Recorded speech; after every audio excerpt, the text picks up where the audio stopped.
नमस्कार मित्रों, संत महात्मा चैनल पर पुनः आपका स्वागत है। नवनाथ भक्ति सार के आरंभ के 9 अध्याय हम ऑलरेडी इस चैनल पर अपलोड कर चुके हैं। आप डिस्क्रिप्शन में दिए गए प्लेलिस्ट लिंक की सहायता से पूर्व के सभी वीडियोस को देख सकते हैं। नवनाथ भक्ति सार का 10वां अध्याय प्रारंभ करने से पहले हम कथा का पूर्व सार देखते हैं। अध्याय 9 में हमने देखा कि भ्रमण करते हुए मच्छिंद्रनाथ एक गांव में पहुंचते हैं।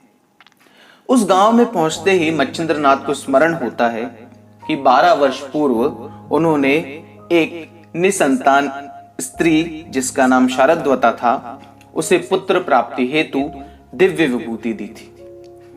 अतः इस बात का स्मरण होते ही वे उस स्त्री के द्वार पर पहुंचते हैं एवं भिक्षा की मांग करते हैं। जब वह स्त्री भिक्षा देने बाहर आती है तब मच्छिंद्रनाथ उसके समक्ष उसके पुत्र को देखने की इच्छा प्रकट करते हैं। इस पर स्त्री उन्हें यह उत्तर देती है कि महाराज, मैं आज भी निसंतान ही हूं। यह सोचकर मच्छिंद्रनाथ आश्चर्यचकित हो जाते हैं एवं उससे मच्छिंद्रनाथ द्वारा दी गई विभूति के बारे में पूछते हैं, जिस पर मच्छिंद्रनाथ के क्रोध को देखकर वह स्त्री उन्हें सत्य बताती है कि उसने उस विभूति को ग्रहण न किया बल्कि उसे फेंक दिया। तब मच्छिंद्रनाथ उस स्त्री से वह स्थान दिखाने की मांग करते हैं जहां पर उसने दिव्य विभूति को फेंका था। वह स्त्री डरते हुए मच्छिंद्रनाथ को एक गोबर के टीले के पास ले जाती है और इशारा करते हुए कहती है कि उसने इसी गोबर के टीले पर वह दिव्य विभूति को फेंका था। मच्छिंद्रनाथ आवाहन करते हैं कि गोरक्षनाथ आप बाहर आए और आपको 12 वर्ष का समय हो चुका है, अब आपके बाहर निकलने का समय हो गया है।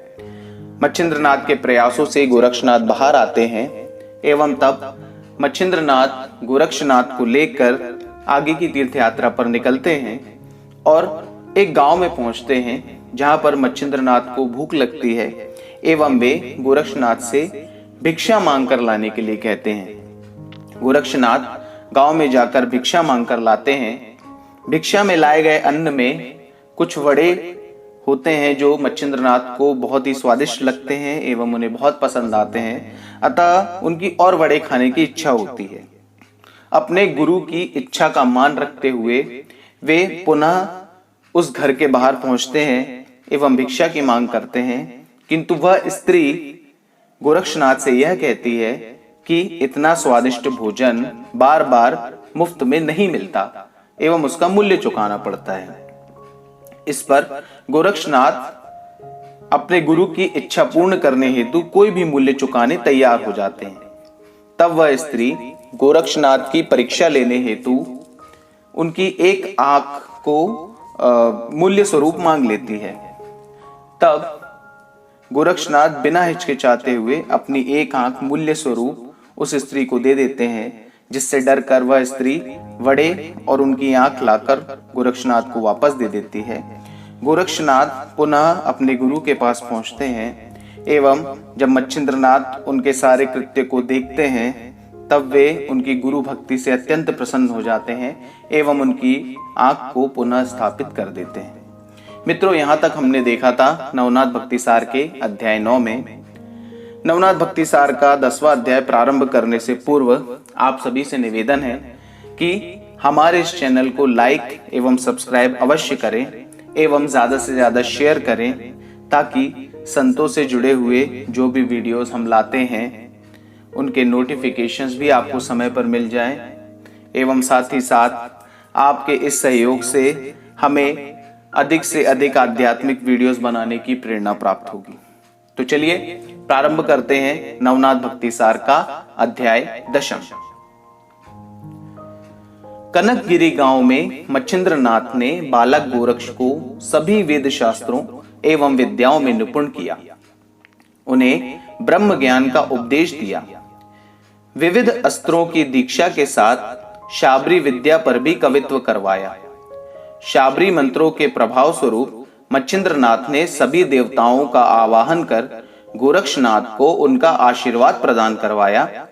तत्पश्चात सभी देवताओं ने मच्छिंद्रनाथ को निर्दिष्ट किया कि वे गोरक्षनाथ से तपस्या करवाएं, जिससे उनके बल, तेज व पराक्रम में वृद्धि होगी। एवं ऐसा कहकर वे स्वस्थानों की ओर निकल गए। कुछ समय पश्चात मच्छिंद्रनाथ किसी कार्य से गांव के बाहर गए। उस समय गोरक्षनाथ अकेले ही संजीवनी मंत्र के पाठ का अभ्यास कर रहे थे। तभी गांव के कुछ छोटे बच्चे गोरक्षनाथ के पास आए एवं अपने साथ लाई हुई मिट्टी को गोरक्षनाथ के समक्ष रखते हुए बोले कि आप हमें इस मिट्टी से बैलगाड़ी बनाकर दीजिए। तब उन बच्चों को टालने की मंशा से गोरक्षनाथ ने कहा, बच्चों, मुझसे बैलगाड़ी बनाते नहीं आती है, अतः तुम लोग खुद ही अपने हिसाब से बना लो।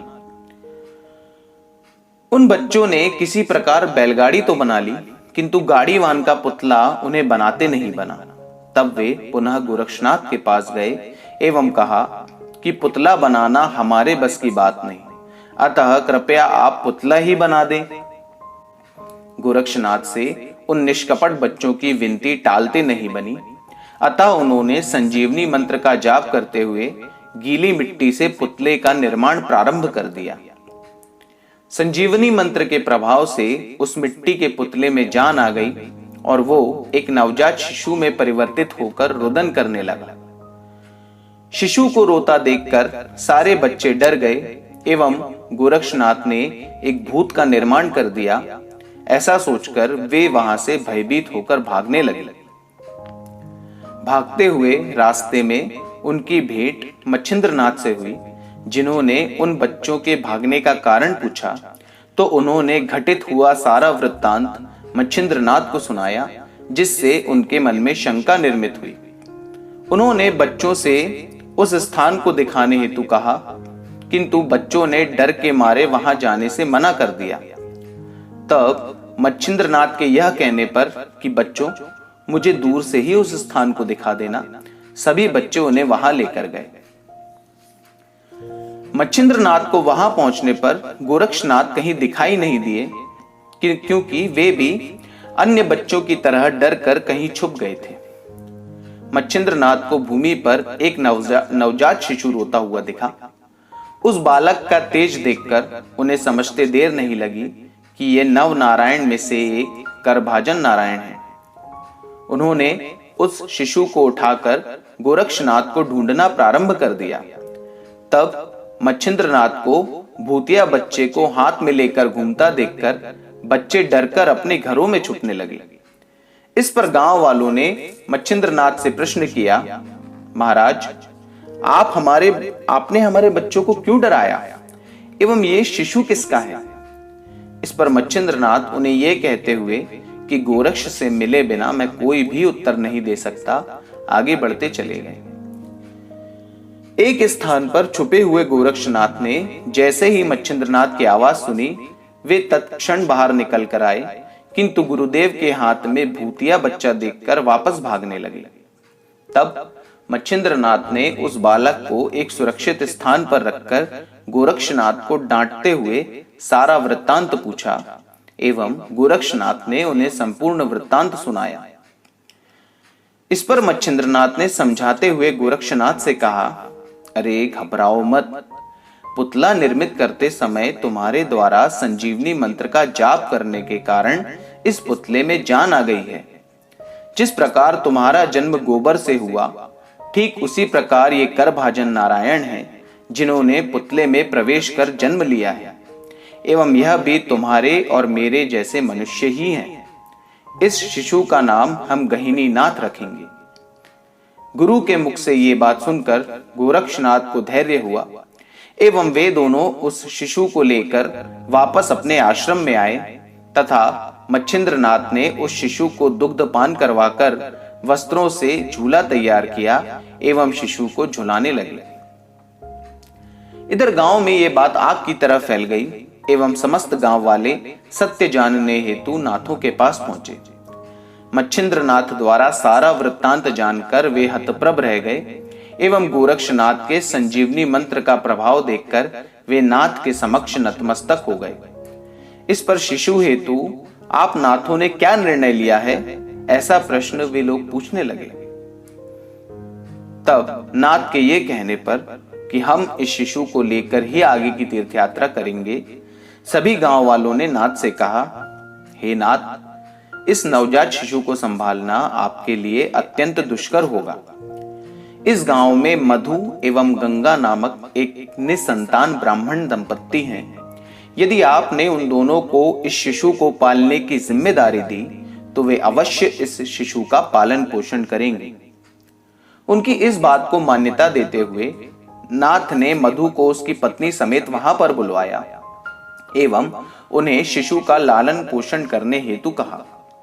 इस पर गंगा के मन में निर्मित शंका का निवारण करते हुए नाथ ने कहा कि चिंता मत करो, इस गहिनी नाथ को ये संसार तुम्हारे पुत्र के नाम से ही पहचानेगा।